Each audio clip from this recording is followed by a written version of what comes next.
हरियाणा राज्य चुनाव आयोग के आयुक्त धर्मपत सिंह ने आज हरियाणा में होने वाले पंचायत चुनाव के दूसरे चरण को लेकर के पत्रकार वार्ता की। पत्रकार वार्ता में के दौरान हरियाणा राज्य चुनाव आयोग के आयुक्त धर्मपत सिंह ने जानकारी देते हुए बताया कि दूसरे चरण में 9 जिलों के पंचायत चुनाव करवाए जाएंगे। पहले चरण में पंचकुला, भिवानी, झज्जर, जींद, कैथल, महेंद्रगढ़, नूंह, पानीपत और यमुनानगर शामिल हैं। वहीं दूसरे चरण में अंबाला, चरखी दादरी, गुरुग्राम, कैथल, कुरुक्षेत्र, रेवाड़ी, रोहतक और सिरसा तथा पानीपत के कुल 9 जिले पंचायत चुनाव होंगे।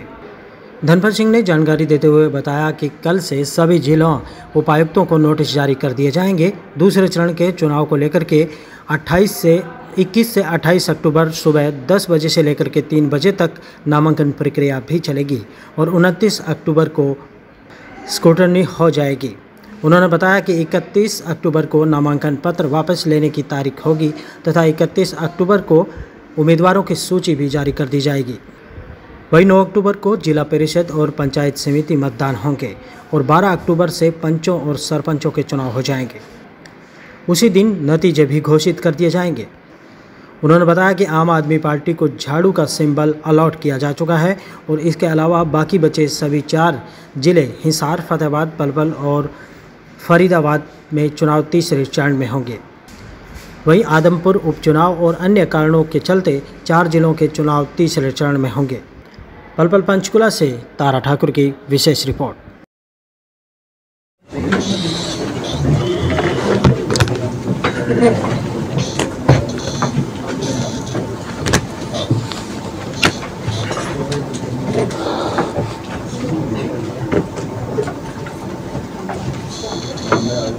नमस्कार। तो आज मैं आपके सामने फिर उपस्थित हुआ हूँ। जो 9 जिलों के हमने उस दिन 7 अक्टूबर को करे थे अनाउंस, 10 के किए थे, लेकिन बाद में जो लॉ एंड ऑर्डर की सिचुएशन और आदमपुर चुनाव को देखते हुए फतेहाबाद हमने ड्रॉप कर दिया था, उसको अगले फेज में लेंगे। तो बाकी के जो 13 जिले बचे हुए हैं उनमें से आज 9 जिलों के चुनाव की जो है वो मैं घोषणा आपके माध्यम से पब्लिक को करना चाहता हूँ। जिलों की लिस्ट देना है, लिस्ट नहीं लगा इसमें, ओके। तो जो सेकंड फेज है, अब इसमें अंबाला, चरखी दादरी, गुरुग्राम है जी, थोड़ी सी आवाज बढ़ा दीजिए, वॉल्यूम है कोई आगे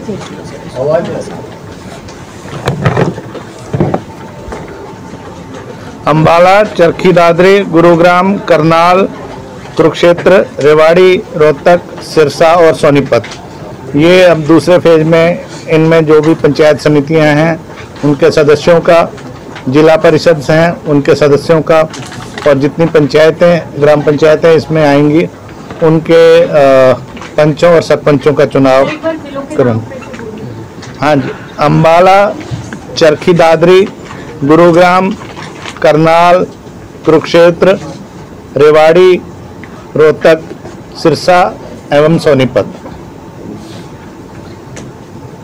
आज इसकी विधिवत घोषणा हो रही है और कल से इसके लिए नोटिस जो डिप्टी कमिश्नर साहिबान हैं इन जिलों के वो लगाएंगे as district election officer panchayat, और 21 तारीख से नॉमिनेशन की प्रक्रिया प्रारंभ होगी।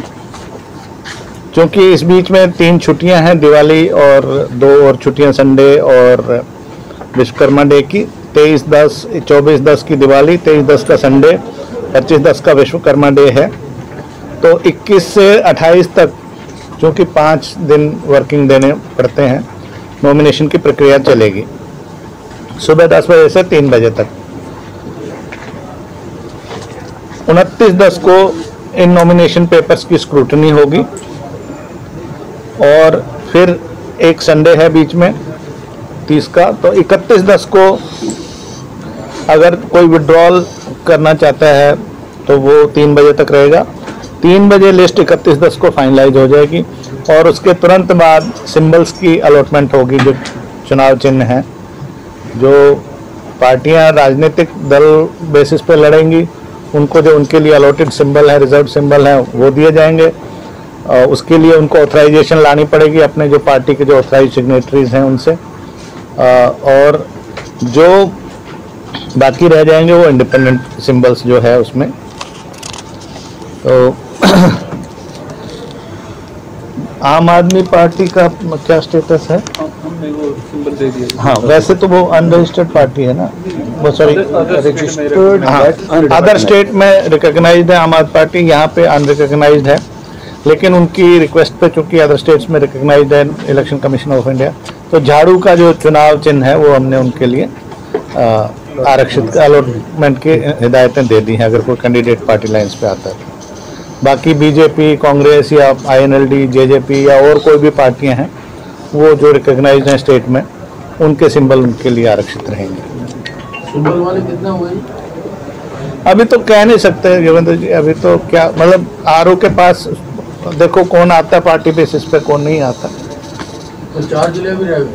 हाँ, 4 जिलों का थर्ड फेज में लेंगे, वो आदमपुर बाईपोल के बाद।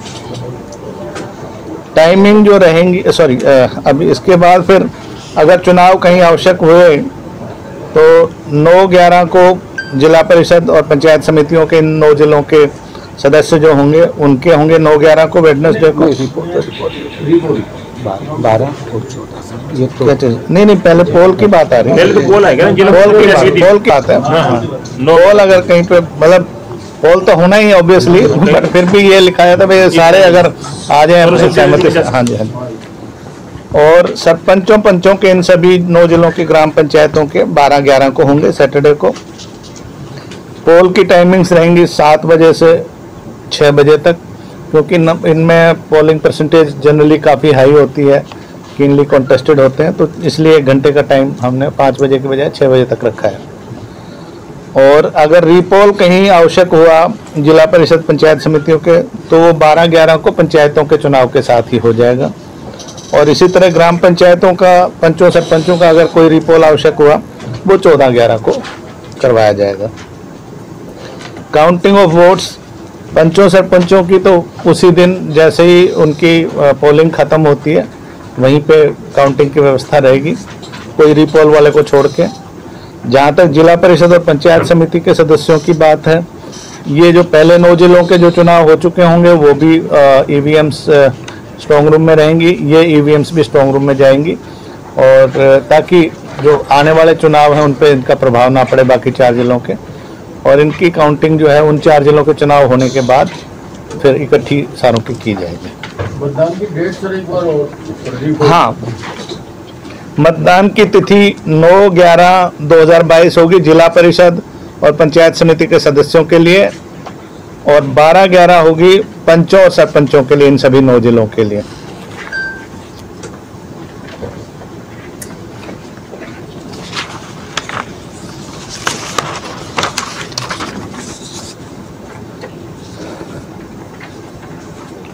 District wise number of voters और पोलिंग स्टेशन जो है इस फेज की हमने इसमें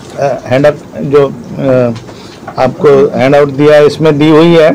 वैसे टोटल मैं बता दूं इन 9 जिलों के जो वोटर्स हैं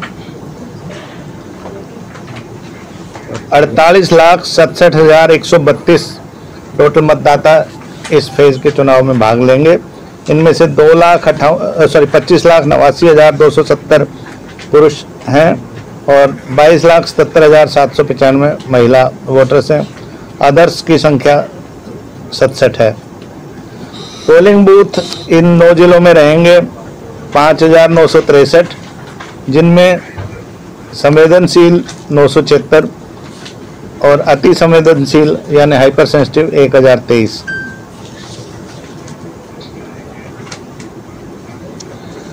इन 9 जिलों में 9 जिला परिषद और 57 अपना ब्लॉक समितियों के लिए सदस्य चुने जाएंगे। सरपंच के पद होंगे 2,683 जो कि ग्राम पंचायतें हैं। पंचों के पद होंगे 25,655।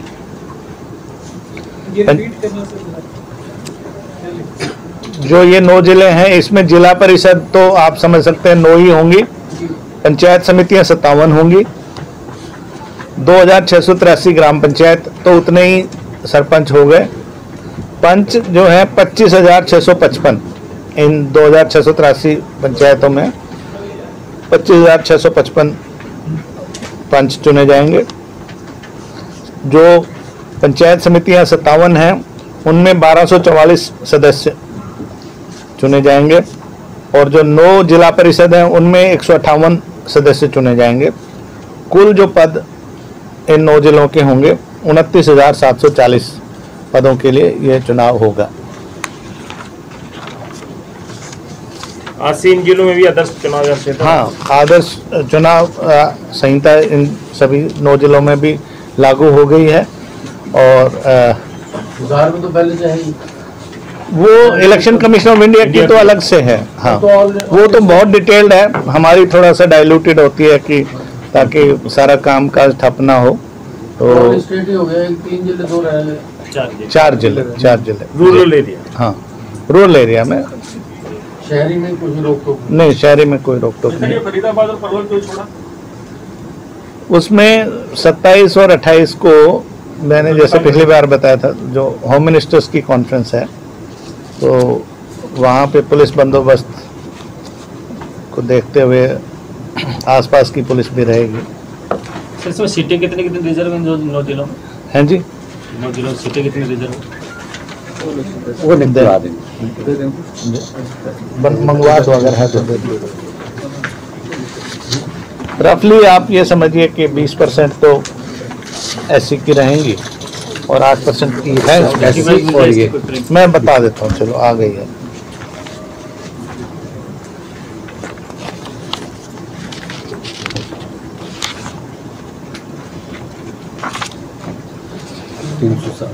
हाँ जी, और ये 20 से 107। इन 9 जिलों में 1244 सीटें तो महिलाओं के लिए आरक्षित होंगी। 307 इनमें से एससी वुमेन, नहीं सॉरी, टोटल सीट है 1244। ये किसकी है? पंचायत समितियों की।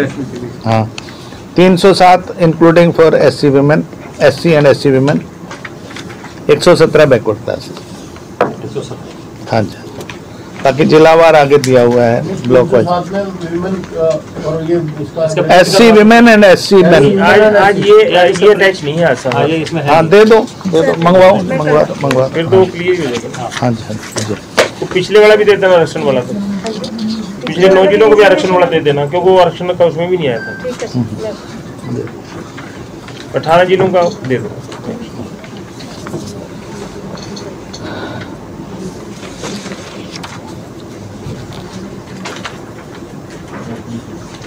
एक सब कई जगह से ये विवाद आ रहा है अभी कि अगर ससुर का नाम बिजली का बिल है तो महिला के लिए वो कंपलसरी है या नहीं है? एलआर को हमने कल रात को ही मैंने फाइल क्लियर किया, एलआर को एडवाइस के लिए हमने भेजा। हाँ, तो उसमें बिजली पानी सभी के बिल आ गए होंगे? बिजली पानी की तो नहीं इसमें है। बिजली का बिल है, प्राइमरी एग्रीकल्चर कोऑपरेटिव सोसाइटी है, सेंट्रल कोऑपरेटिव बैंक है और PARDB बोलते हैं जिसको, सॉरी HSARDB बोलते हैं, पहले लैंड मॉर्गेज बैंक जिसको बोलते हैं, Haryana state agriculture and rural development bank HSARDB, उसके लोन है। तो बाकी पुलिस से तो डिटेल अपने क्रिमिनल केसेस की उन्होंने लेनी होती है अपलोड करने के लिए। बाकी तो पुलिस क्लियरेंस और NOC मांगते होंगे ना? नहीं, पुलिस क्लियरेंस हमें नहीं चाहिए।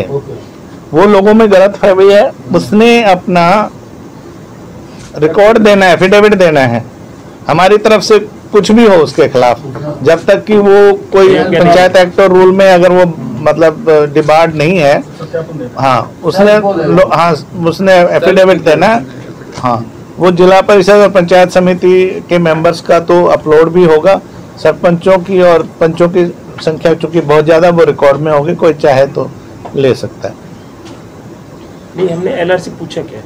LR से पूछा है कि अगर एक ही फैमिली आईडी आजकल पहचान, हाँ, उसमें पूरे स्टेट का मसला है और थोड़ा इसमें लीगलिटी ज़्यादा इन्वॉल्व है, तो LR को हमने भेजा है। नहीं तो उसमें तो हस्बैंड भी होगा कुछ, अगर हस्बैंड के खिलाफ है। हाँ, नो ड्यूज, वो हो या ससुर हो, जो आउट स्टैंडिंग है वो तो, हाँ, अगर सेम फैमिली आईडी में है वो अब अपेरेंटली तो ऐसा लगता है कि उसी घर में रह रहे हैं और लोन भी आउटस्टैंडिंग है या बिजली का बिल आउटस्टैंडिंग है या कोई और किसी तरह के ड्यूज आउटस्टैंडिंग है। तो फैमिली तो बेनिफिट तो फैमिली ले रही है। मॉरलिटी तो ये डिमांड करती है, एथिक्स तो ये डिमांड करती है कि वो क्लियर करके चुनाव लड़े, पब्लिक में जाएं। बट लीगल एस्पेक्ट क्या है, इसके लिए LR के पुलिस आउटस्टैंडिंग तो जो फैमिली हेड है जिसके नाम कनेक्शन है उसकी बनेगी ना जी। हाँ। अब किसी के नाम कनेक्शन ही नहीं है वो तो फिर उसको रोकना तो गलत है, इसीलिए तो भेजा है। हमारा हम इसमें परिवार पहचान पत्र तो नहीं लागू करेंगे? नहीं, तो इसमें परिवार ये फिर बात कहाँ से होती है? बात ये आपको पता है वो जो सुनील जागलान है बीबीपुर वाले, उसने उठाया डॉटर विद सेल्फी, उनकी मेल आई थी और फिर और लोगों से भी क्वेरीज आ रही हैं कि भाई जो महिला अगर उसके अपने नाम पे नहीं है कोई आउटस्टैंडिंग या बिजली का कनेक्शन नहीं है, लेकिन वो बेनिफिशियरी तो है ना उस बिजली के कनेक्शन की। व्यक्तिगत तो कोई कनेक्शन है ही नहीं उसके नाम से। व्यक्तिगत जब उसके नाम है नहीं, या तो वो किराए के मकान में लेके अलग रह रही हो और ससुर का घर या फादर हस्बैंड का घर हो या बेटे का घर हो, तो नैतिकता के आधार पे तो क्लियर है कि भाई जो पब्लिक इमेज में जाता है वो उसको ये करना चाहिए। एक्ट और रूल में तो ये प्रावधान किया है कि जो चुनाव लड़ रहा है उसके खिलाफ ये यूज नहीं होना चाहिए। सर कई ਥਾਵਾਂ ਤੇ ਸਰਬਸੰਮਤੀ ਦੇ ਨਾਲ ਚੋਣਾਂ ਹੋ ਰਹੀਆਂ, ਹਰਿਆਣੇ 'ਚ ਵੀ ਹੋਈਆਂ। ਹਾਂਜੀ ਹਾਂਜੀ, ਕੋਈ ਖਬਰਾਂ ਆ ਰਹੀਆਂ ਕੀ ਕੋਈ ਐਸੀ ਪ੍ਰੋਵੀਜ਼ਨ ਹਰਿਆਣਾ ਗਵਰਨਮੈਂਟ ਵੱਲੋਂ ਹੈ ਕਿ ਜਿੱਥੇ ਸਰਬਸੰਮਤੀ ਦੇ ਨਾਲ ਚੋਣ ਹੋ ਜਾਂਦੀ ਹੈ ਤੇ ਉਹਨਾਂ ਪੰਚਾਇਤਾਂ ਨੂੰ ਕੋਈ ਫਾਈਨੈਂਸ਼ੀਅਲ ਏਡ ਦਿੱਤੀ ਜਾ ਰਹੀ है? तो करा है, अगर पूरी पंचायत होती तो शायद 11 लाख है। पर ये विषय डेवलपमेंट पंचायत विभाग का है, क्योंकि चुनाव आयोग का इससे डायरेक्टली कोई वास्ता नहीं है। हम तो चाहते हैं कि ज्यादा लोगों का भाईचारा बना रहे, झगड़े कम हो, चुनाव कम हो। जो कैंडिडेट है चुनाव लड़ने वाला मतदाता जो अपनी जो भर रहा है, पेपर भर रहा है, मंत्र पत्र भर रहा है, उसके जो एड्रेस दे रहा है उस एड्रेस पे नो ड्यूज रहना चाहिए। आप ये कहना चाह रहे हैं क्या? उसमें जो उसने हाउस नंबर दिया है उसमें अगर ससुर है या पति है किसी भी नाम है उसका नो ड्यूज होना चाहिए। अभी जब तक LR से एडवाइस नहीं आया तो मैं इस विषय में कहूंगा नहीं। LR से बात करके जल्दी हम एडवाइस ले लेंगे, क्योंकि नॉमिनेशन का आज पहला ही दिन है जी, तो हम इसको क्लेरिफाई कर देंगे आप लोगों के बाद। धनपत सिंह जी, ये सरप्राइजिंग है कि इतना छोटा स्टेट है जी, कोई कोई आतंकवाद प्रभावित नहीं, कोई नक्सल प्रभावित नहीं, इसके बावजूद 3 फेज में इलेक्शन हो रहा है जी। क्या पुलिस प्रशासन इतना सक्षम नहीं है स्टेट का कि वो एक फेज में इलेक्शन करवा पाए? देखिए ऐसा है, हिसार का तो समझ में आता है कि वहाँ बाई इलेक्शन है। बिल्कुल ठीक बात है। चुनाव आयोग का स्ट्रिक्टली स्पीकिंग दायरा तो पूरा स्टेट है, लेकिन मशीनरी स्टेट मशीनरी और जिला प्रशासन ही होता है। अदरवाइज तो मैं और मेरे 40-50 लोग हैं, हम तो यही हैं। तो अब हम तो पुलिसिंग नहीं कर सकते, तो ये सवाल तो आपको गृह विभाग और DGP से पूछना चाहिए। उन्होंने सर कुछ क्या कोई लिख के दिया था DGP ने या सरकार ने कि भी की हमारे पास जी, पर इस लेवल सारी चीजों को व्यवस्था को देखते हुए चुनाव किया गया। चुनाव के टाइम पे तो ये चीज बड़ी श्योर होनी चाहिए, मतलब होती है कि कितनी सिक्योरिटी रहेगी, क्या रहेगा। नहीं, इसीलिए तो फेजेस में किया है कि भाई बिल्कुल कोई किसी तरह की दिक्कत ना हो। हाँ जी, हाँ जी। ये पूछ रहा हूँ कि जैसे हाइपर सेंसिटिव आपने 1023 बताई जी, कितनी कॉस्ट लगेगी इसमें, और इसमें सबसे नॉर्मली 2 लोग लगते हैं आम पोल पे। यहाँ पे सेंसिटिव में 3 लग जाते हैं और हाइपर सेंसिटिव में 4 लग जाते हैं। उसके अलावा जो पेट्रोलिंग पार्टी होती है वो सेंसिटिव और हाइपर सेंसिटिव का जरूर दौरा करेगी दिन भर में। बाकी सारों पे संभव कई बार नहीं भी हो पाता, और बाकी कहीं से कोई खबर मिलेगी कुछ अगर उत्पाद की। DGP ने क्या लिखा सर, क्या लिखा लेटर में, क्या बोल रहे हैं? कारण क्या दिया था जी, क्यों नहीं करवा सकते? ऐसा है, बहुत सी चीजें हैं कानून व्यवस्था की, उस सबको हमने गंभीरता से लेते हुए ये निर्णय लिया है आपके सामने। नहीं सर, कोई पॉलिटिकल इशू या कुछ तो होगा ना? कोई इनपुट है उनका यही है कि भाई फतेहाबाद की जो सीमा है वो आदमपुर आदमपुर जो कॉन्स्टिट्यूंसी है, विधानसभा कॉन्स्टिट्यूंसी, उसके साथ लगती है। तो ऐसे में जो है चूंकि वोटर भी कोई ऐसा कोई बॉर्डर तो बैन है नहीं इंटर डिस्ट्रिक्ट, तो उसके चलते उनको वहाँ पे ज्यादा प्रबंधन करना पड़ेगा। और चूंकि हमारे 3 जिलों के ऑलरेडी हो ही रहे हैं, तो एक फतेहाबाद को और आगे करने में कोई ऐसी कोई मतलब कोई कारण नजर नहीं आता कि भी ना किया जाए। नहीं, सवाल तो एक्चुअली ये था कि जो वो आदमपुर और फतेहाबाद को चलो छोड़ भी थे, बाकी मैंने बता दिया, हम ही जो जिलों ये बता दिया सुरेंद्र जी, बता दिया, बाकी बार ये लॉ एंड ऑर्डर वाला विषय था। हाँ जी, हाँ जी, क्योंकि प्रशासन की सहयोग से ही चुनाव होता है, तो बाकी फोर्स तो चीजें तो टाइम है और वो सब तो करना है, लेकिन अल्टीमेटली चुनाव तो जिला प्रशासन और राज्य प्रशासन के सहयोग से ही होता है। अभी कोई सर वो है कि सर्वसम्मति से कितनी पंचायतों में कुछ है वो डिटेल? अभी तो आज पहला दिन है नॉमिनेशन का, आज की बात है। वो तो 19 को विड्रॉल के बाद पता। तो अब जो रिमेनिंग हमारे 4 बचे हैं, हाँ, ये तो अगर हम आदमपुर के इलेक्शन के बाद ही हाँ अनाउंस होगा।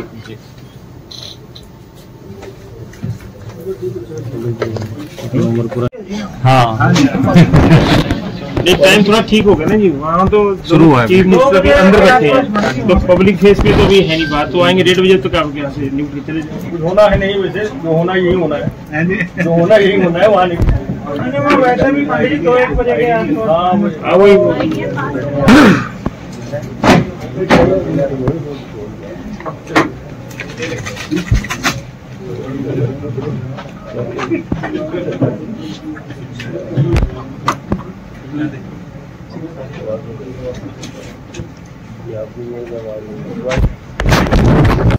हाँ एक टाइम थोड़ा ठीक हो गया ना जी, वहाँ तो शुरू है चीफ मिनिस्टर के अंदर बैठे हैं, तो पब्लिक फेस पे तो भी है नहीं बात, तो आएंगे 1:30 बजे तक आपके यहाँ से न्यूज चले जाए। होना है नहीं, वैसे जो होना यही होना है, जो होना यही होना है, वहाँ नहीं वैसे भी 2-1 बजे के हाँ वही